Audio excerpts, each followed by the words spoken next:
Hey guys, standing here at my latest flip, 308 Main Street, East Marshallville. Andre, if you can show them. So this is a very small town. You know the population? What's the population? 987 people. Ooh. Yeah. So it's a very, very small town. Usually flippers will tell you, do not go ahead and do a flip in a town with a small population like that. They want you to be at least 50,000 people, right? Because if you do a flip, who are you going to sell it to, right? Right. However, there's a lot of potential in small towns because people sleep on that. Mm. So how did I find the deal? I was driving around, and as I was coming from another property that I was looking at, there was a lot of distress on this property. So come with me. So when I drove by, there was a lot of trash. The roof was super dirty. As you can see, I cleaned the roof, which was actually part of State Farm's requirements, that I cleaned the roof for us to go ahead and buy the property. So there was a lot of distress. The grass was overgrown, which is the kind of stuff that you want to look for when you're buying a property. Right. So I saw the distress. I took down the address, went home, and as soon as I went home, I went on Zillow, right? And as soon as I got on Zillow, what's the first thing that I saw? The seller had actually tried to sell the property. Yeah. So she'd actually tried to sell the property, and she sold it for she tried to sell it for $224,000. Right. No buyers for 6 months. Come with me. Come with me. Gotcha. So no buyers for 6 months, right? Yeah. So we like that, because what is that? That's a failed listing. Yeah. Right. So basically, she tried to sell it, she couldn't sell it, so she's been humbled, right? I mean, that's just the reality of today's market. So after that, I went on to PropStream. Right. PropStream.com is a website that you can get on the website, look up all the information of the seller, so you can find out, you know, the name of the seller, the kind of mortgage they have, all that kind of information. Yeah. I called her up, and where did I get information? I went on a website called skipgenie.com. That's a great website. You pay like $50 a month. That's the website I use for skip tracing, right? Yeah. It was on the market for $224,000. She couldn't get any buyers. How much you think I offered? How much? Half. Dang. Yeah. So that's my underwriting, right? If you see a property, you want to offer half. Why do you want to offer half? Is because you want that margin of safety. Right. Right. Also, in terms of negotiation, you want to put an anchor. So anyone who does sales knows that when you're negotiating, you need to put an anchor. So once you put an anchor, you know, then from there you can renegotiate and move around, right? And where do you want to anchor? You want to anchor as close as no. So as close as possible to no. So you don't want to put an offer that's too low. Some people say 50% is too low. But in this kind of market, I mean, it's a cash offer, right? That's what I'm offering her. Right. So I offered 50, and she wanted 224. Half of that is what, 112? Yeah, 112. Yeah, so I offered 115,000, and she took it, right? So most people be like, why would she take 115,000, right? Like I said, she already went on the market. She tried to sell. I mean, think of the hassle of being on the market, right? Right. You've listed it with a real estate agent. You signed for 6 months. You've had to clean up the property. You've had multiple showings, and you did all that, and nothing came out of it. Right. So when I come along and I say, hey, I'm willing to offer you 115,000, which is literally half, right? But the difference is you're not going to have to do any showings. We're going to do a fast close, right? I'm going to pay the closing costs. I'm going to pay the title fees, right? So she accepted. Keep coming. So she accepted. So now the main reason, right, that you want to do an offer for half the price is that we're going to move fast and we're not going to do inspections. Right. So most investors will be like, no, dude, that's dangerous, right? Yeah, it is dangerous, but the thing is this, right? This kind of property was in move-in ready condition, right? So at 115,000, half of what it's worth, whatever I find, I'm just going to eat it. Right. Right. So I didn't do any inspections. Come with me this way. And one of the first expenses that came up actually, let me go back. The first thing I reached out, zoom in on this. The first thing I did to reach out to her, right, because you want to market to these sellers, is send them a postcard. Right. Send them a postcard or send them a letter just to kind of warm up the conversation. If you like this postcard, you can take a screenshot. This is what I use. Let me put the back as well. Okay. Yeah. So you can like call up your UPS.com or anyone who prints and they can get that done for you. So I sent her this postcard. She didn't respond. I sent it again, right? And this is within a couple of days, right? She didn't respond, and then I called her, and I knew she had got my postcard, right? So when I called her, she was like, "Oh yeah, I received something in the mail." I mean, and that's pretty much what sellers do, right? So get your postcard, kind of throw it, right? Still, you want to follow up because they did get the postcard, right? So check out this AC unit. Just run to the AC unit real quick and show them the AC unit. This is probably one of the biggest expenses you're going to have if you do a flip, right? It's replacing the AC unit. Right. AC unit guy came and checked it out. Of course, it needed to be repaired. I ended up paying like $1,000 to get it fixed. Right. If you're in Georgia, a great company, and let's show them the back. If you're in Georgia, a great company to use is called We Care. So We Care is a great company. You can call them up. I'll put their link in the bio, and they can come out and fix it for you. So it's a pretty big property. She actually had a pool right there. And she ended up getting it covered up. And over there is like another acre, right? Right. Yeah. Neighbor too, I think he has horses that he keeps back there. Interestingly enough, the neighbor actually offered me, what was it, 10,000 for the acre? Yeah. We couldn't make it happen, but he actually offered something for the acre back there. And there's a sunroom over there as well. All right, let's keep going. So like I said, this is just a video to kind of just help those people who want to flip a property for the first time, kind of show them, it's actually very doable, right? You don't want to overcomplicate things. Right. So found the deal. Like I said, I offered half. She agreed. Bought the property for $115,000. Now, when you buy a property, right? Yeah. And the reason why this video is kind of rushed is we have to go to closing. The property, we're actually closing in about an hour. So we actually do have to get to the closing. Big bucks. Huh? Yeah. we actually have to go to the closing. But the thing is this. Once I closed on it, you can't turn around even after you fixed up everything, right? You can't turn around and put it back on the market. Right. Reason being is that most loan products that people are going to use are FHA, and FHA needs 3 months seasoning period, right? Just make sure there's nothing on your feet. FHA needs 3 months seasoning period, right? Yeah. So what that means is if you buy the property today, you can't turn around and sell it within 3 months, right? They want that 3-month window. Right. So you got to know that when you buy a property, right? Because FHA is a very popular loan program. Yeah. So check it out. I don't know what people think, but the only work we did in here, Andre, what is the only work we did in here? Paint. Yeah, paint. Seriously. And that's what I always tell people. You do not want to take on a massive rehab for your first project, right? Right. What you want to do is find something that's cosmetic, right? Because once you do a full gut, you're going to walk into stuff. Right. Right. So we don't want to do that. We just want to come in and paint, right? And seriously, the main reason this house didn't sell when it was on the market is because she didn't paint. Because they were, I guess they used to smoke, and the walls were like brown. I mean, smoking the property for 20 years. The walls are brown.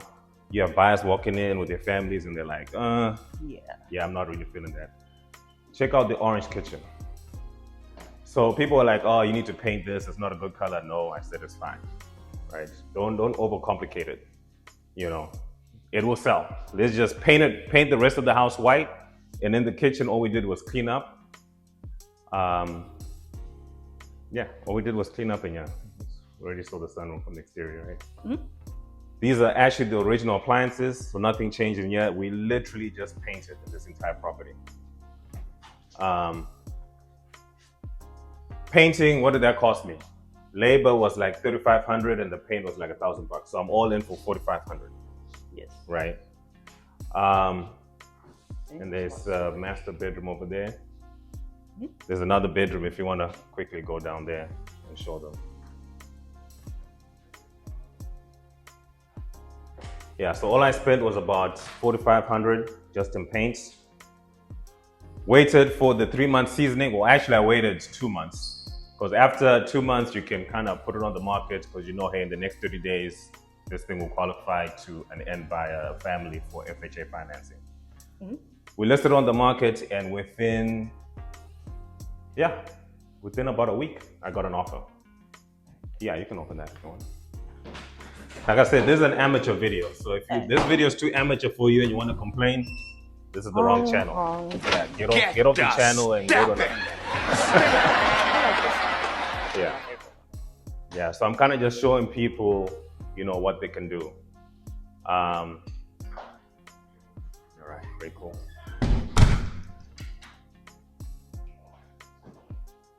Yeah, we didn't change anything in there. So there was a lot of stuff. One of the things that they asked was, you see this electrical panel?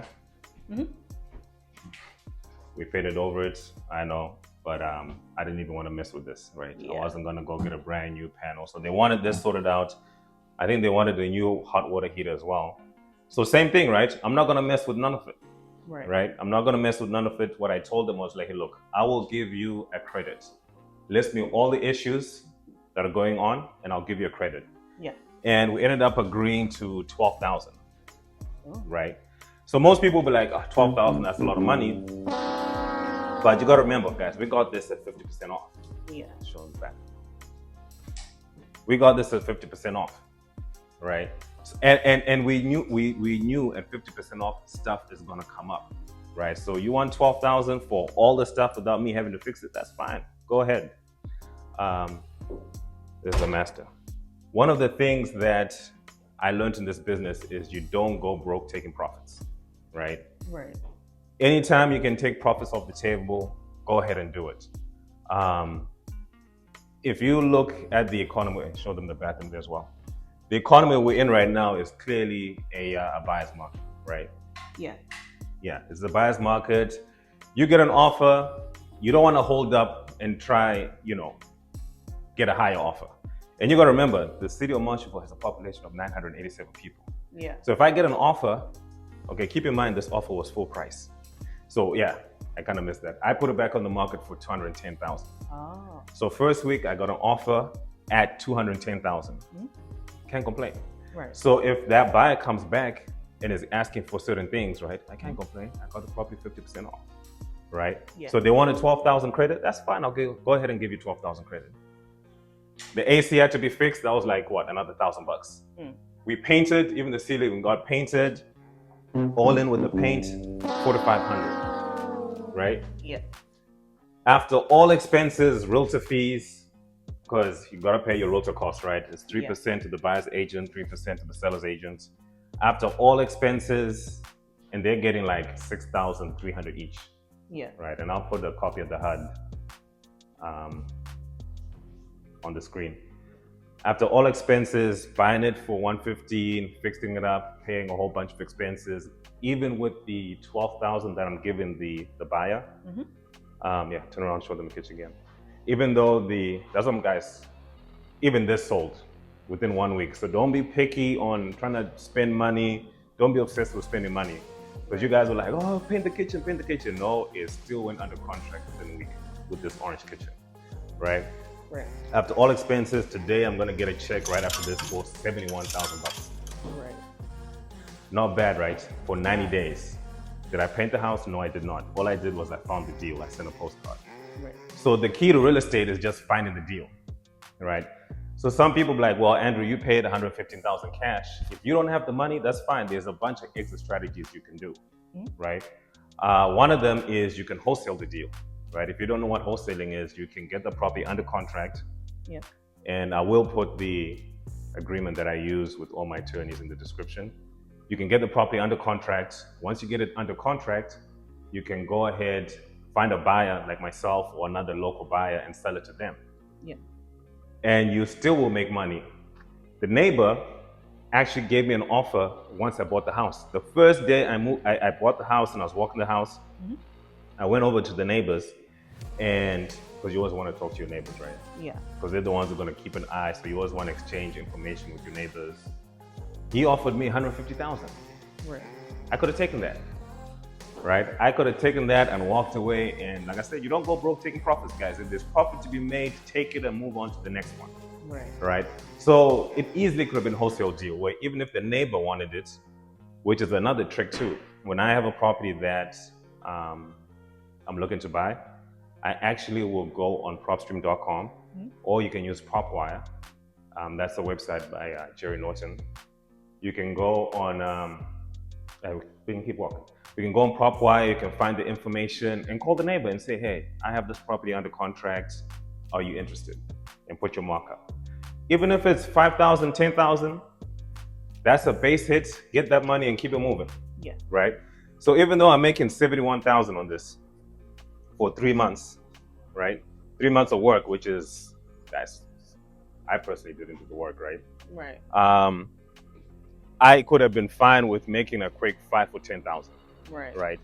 And that's pretty much what I'm trying to do. I'm trying to educate people to say, look, the environment we're in right now, this economy, it is straight up a VUCA environment, right?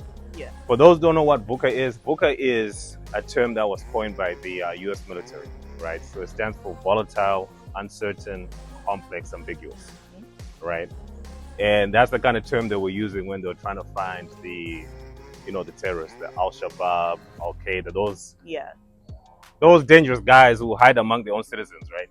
Right. So, yeah, that's the kind of economy we're in, right? We have layoffs coming on, Facebook, Amazon, I think the list for Fortune 5, it used to be a Fortune 500, it's now Fortune 50, right? Wow. So that lets you know and that's before AI. So with AI coming along, a lot of people are going to be displaced. So it's very important that you find a second income, right? Mm-hmm. You don't focus on your 9-to-5 job, you focus on your 9-to-5 cash flow, right? So I'll be putting out videos like this to kind of show people like, guys, you can do deals, right? I made 71,000 on this. All I did was send a postcard, right? Yeah. If you can send some kind, and we like mailers. The main reason we like mailers is you can't get sued for sending mail, right? You can't get sued because if you're gonna sue me, make sure you sue Bed Bath & Beyond. Make sure you sue who are all the people that send you mailers that you always see in the mailbox. Home Depot. Right. Yeah, Sears, all those people, right? So that's why we like mail. Of course, once you step up and you actually start running a business and you start cold calling, that you also got to be careful with that, right? Because there are people on the DNC do not call list. And if you call them, you can get sued. Yeah. Right? But the good thing is there's softwares like Smarter Contacts, a whole bunch of softwares that you can use out there that will siphon the information and make sure you don't call the wrong person. Yeah. Right. So yeah. More of this video is don't sleep on small towns, right? Yeah. There's deals to be made everywhere. Even with a town that has less than 1,000 people, I still made $70,000. Right. If you want help, if you find a deal in your city, you're driving around, like I said, D4D, driving for dollars, right? That's what you want to do. You want to start from there, drive around, know your city. If your city is the prices are too high in your city, like I'm in Atlanta, right? That's our major city.